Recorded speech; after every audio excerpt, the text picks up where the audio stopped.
বাংলাদেশে এই মুহূর্তে সবচেয়ে লাভজনক 10টি ব্যাংকের নাম কি আপনি জানেন? পুঁজিবাজারের তালিকাভুক্ত 31টি ব্যাংক রয়েছে।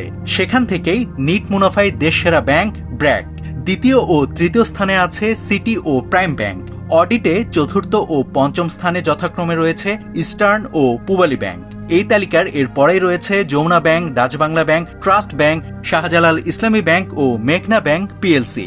এই ব্যাংকগুলোর 2025 সালের অডিটের যে প্রতিবেদন, সেগুলোর তথ্য বিশ্লেষণ ও পর্যালোচনার ভিত্তিতে এই ফলাফল তুলে ধরা হলো। দেশের আর্থিক অবস্থার টানপোড়েনে বেশিরভাগ ব্যাংক আর্থিক ক্ষতিতে আছে, তবে এর মাঝেও তাক লাগানো মুনাফা করেছে এই ব্যাংকগুলো। 2025 সালে ব্র্যাক ব্যাংক 1,500 কোটি টাকা নিট মুনাফা করেছে, সিটি ব্যাংক 1,324 কোটি টাকা, প্রাইম ব্যাংক 910 কোটি টাকা, ইস্টার্ন ব্যাংক 901 কোটি টাকা, পূবালী ব্যাংক 813 কোটি টাকা, যমুনা ব্যাংক 586 কোটি টাকা নিট মুনাফা করেছে। এছাড়াও ডাচ বাংলা ব্যাংকের নিট মুনাফা 515 কোটি টাকা, ট্রাস্ট ব্যাংকের 430 কোটি টাকা, শাহজালাল ইসলামী ব্যাংক 190 কোটি টাকা এবং মেঘনা ব্যাংক 75 কোটি টাকা নিট মুনাফা করেছে।